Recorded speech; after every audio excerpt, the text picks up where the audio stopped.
So, welcome to Jumbo IS and welcome to our lecture series called Daily News in Shorts. In this lecture series, we cover a particular day's current affairs in a very short span of time within 30 minutes so that you get to cover your current affairs on a daily basis, but you don't have to spend your entire day just reading the newspaper.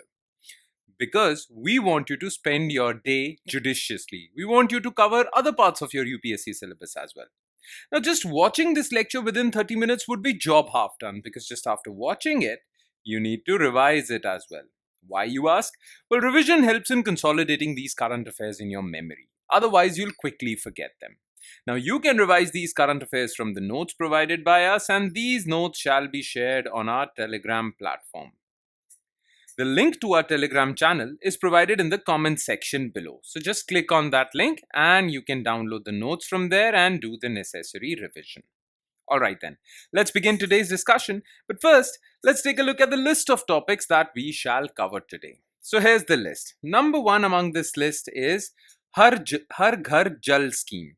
It is basically a scheme under Jal Jeevan Mission to provide tap water connections to all rural households in India. So this is important because right to drinkable water is an important right for a good life. Okay, it's part of right to life.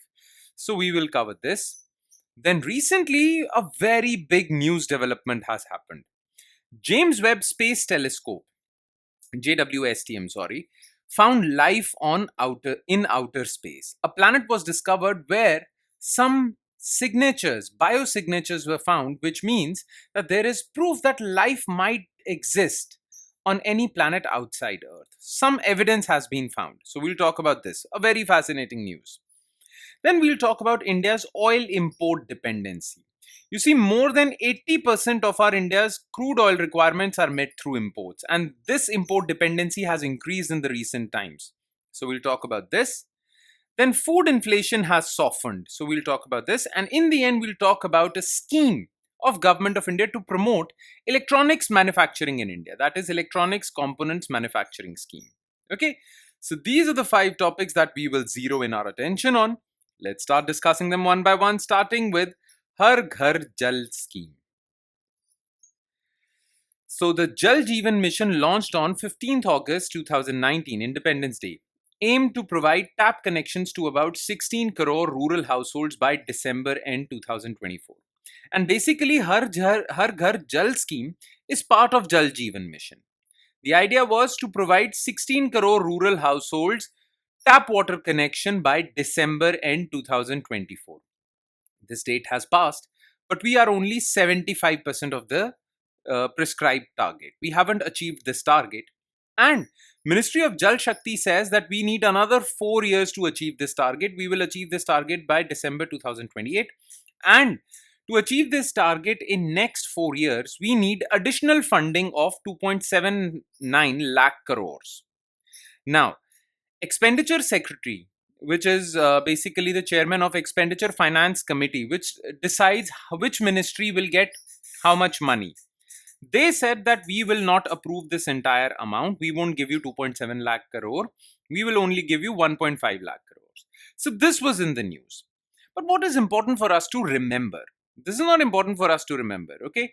What is important for us to remember is, first of all, this part, Jal Jeevan Mission and Har Ghar Jal Scheme. What are these schemes?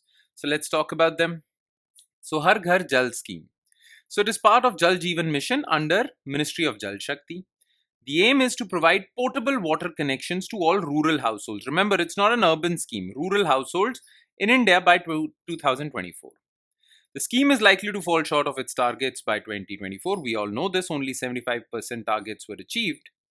And the reasons for that is that this scheme started in 2019 and the idea was to achieve its targets by 2024. But between this time, some external events happened which delayed the implementation of this mission. Number one was COVID-19 induced lockdowns. All work stopped. Then, for all of this, for providing tap water connections to all rural households, you require water pipes, okay, cement also for construction of water tankers and all. But because of Russia-Ukraine war in 2022, 22-23, and it is still going on, there was shortage of cement and steel. So this created problems. and then lack of skilled manpower, skilled workforce for the construction of these targets or construction of these projects. These were the three problems because of which this target was not achieved by December 2024. Okay, that's all you need to know. As far as this picture is concerned, well, this is India's situation in 2019.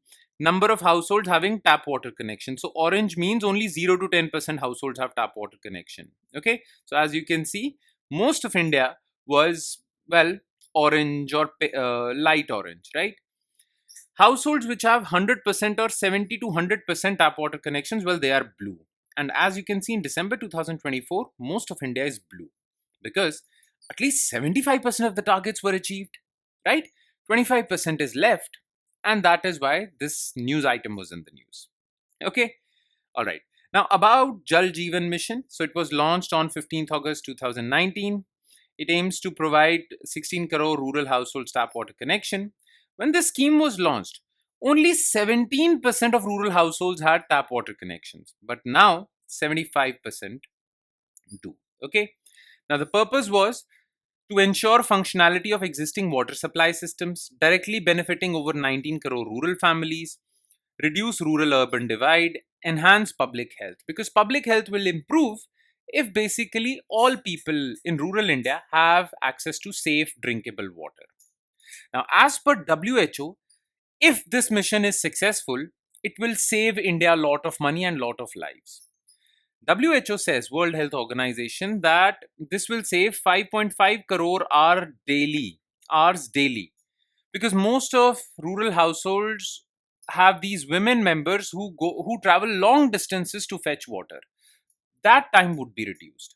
It will prevent 4 lakh deaths due to diarrheal disease, and that is because of lack of safe water. Okay, 14 million disability adjusted life years would be saved. So a lot of benefit would accrue to India if this mission or all the targets of this mission are achieved. All right. Okay.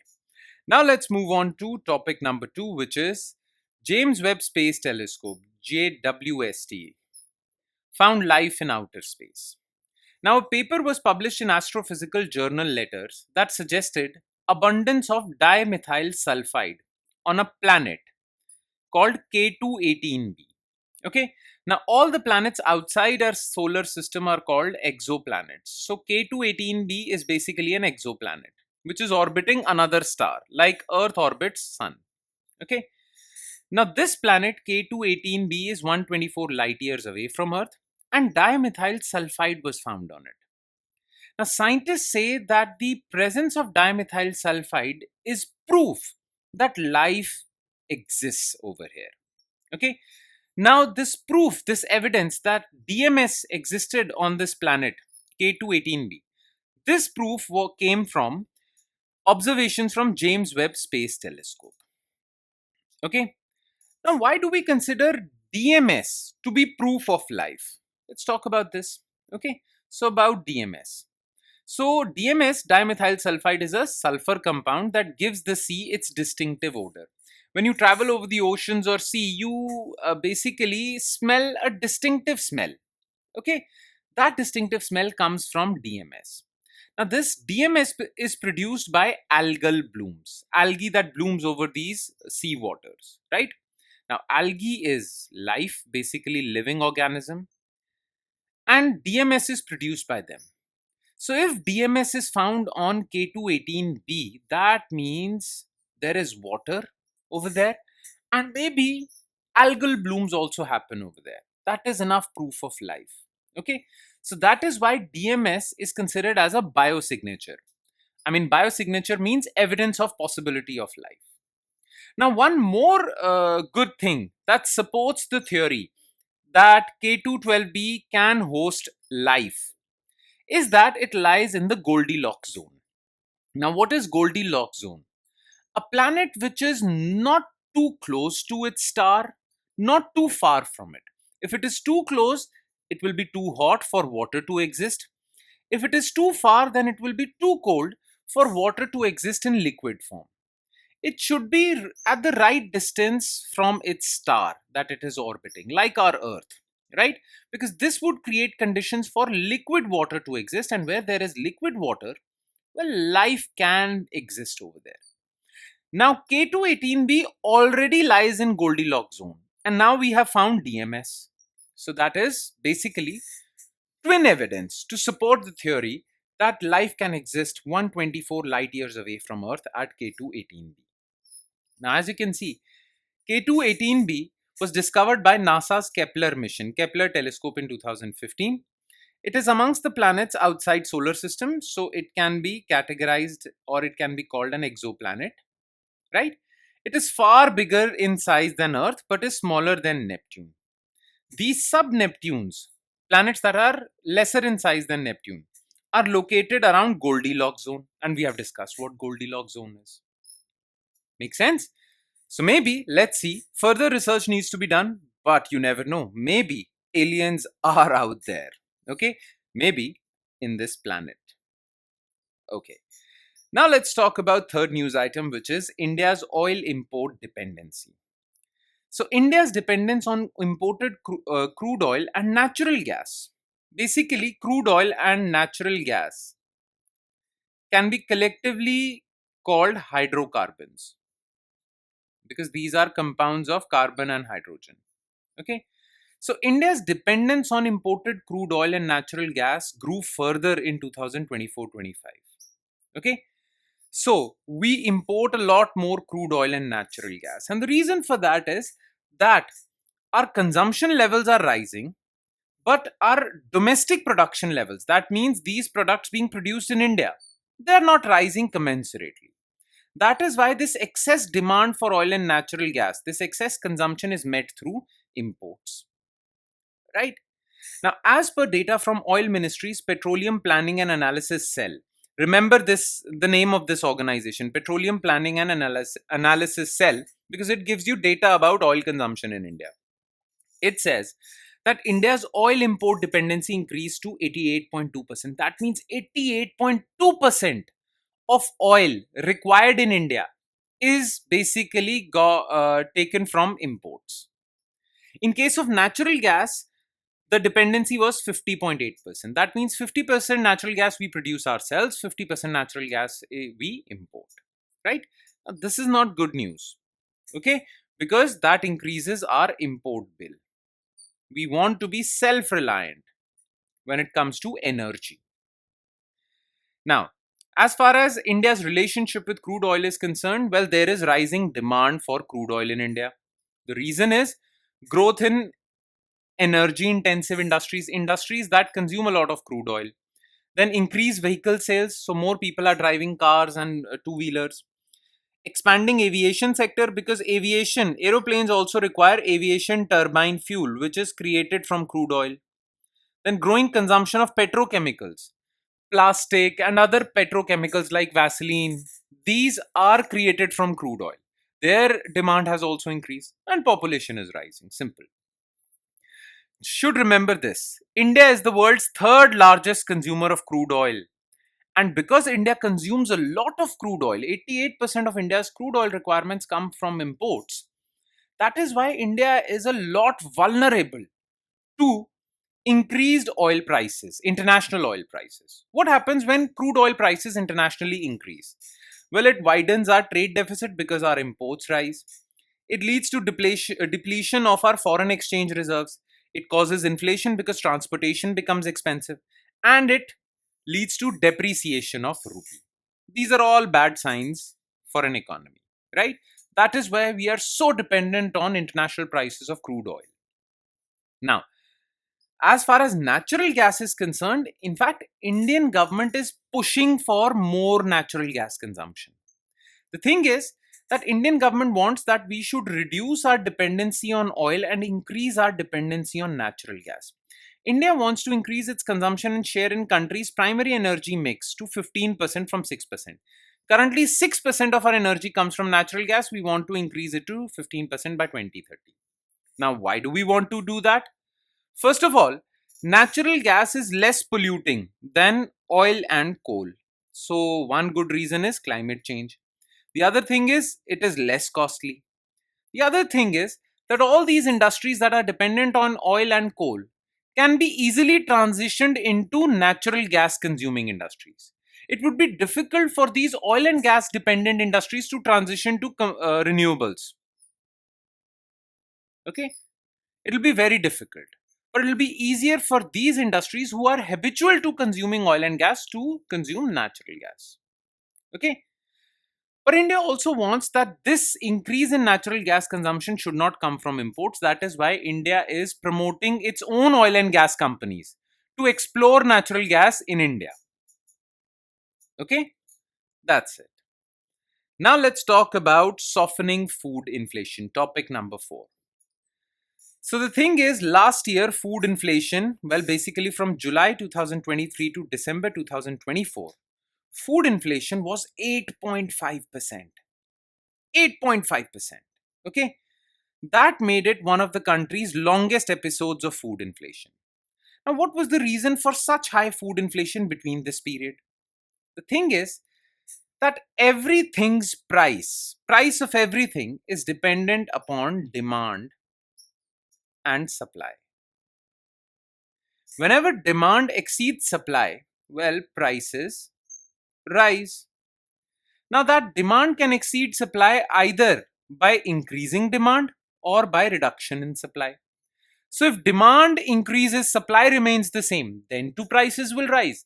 If demand remains same, supply falls, then too prices would rise. Okay. Now, in case of food inflation, demand generally remains constant or it increases in long term with rising population. Demand in short term remains constant. Therefore, if there is food inflation, then it necessarily comes from shortage in supply. Now, this time period between July to December was the period of El Nino.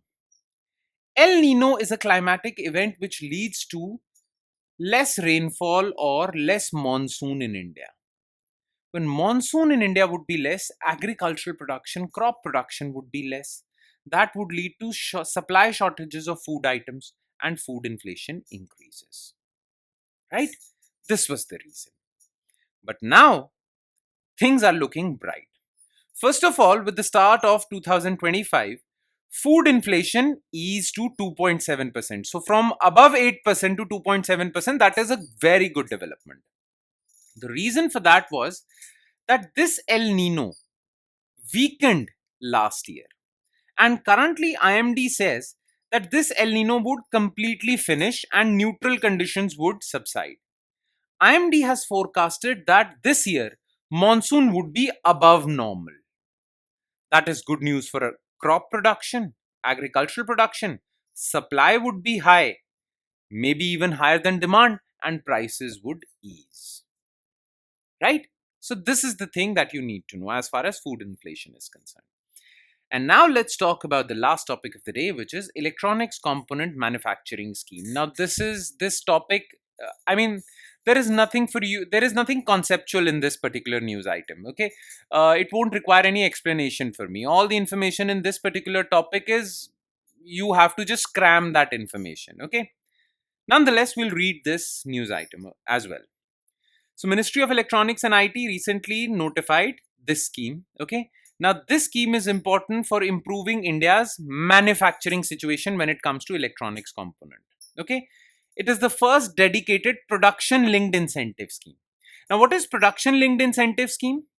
Well, under production linked incentive scheme, factory owners or manufacturers would get financial incentive, money. They would basically get money for increasing their production level. Okay, so if they'll produce more products, they'll get financial benefits from Government of India.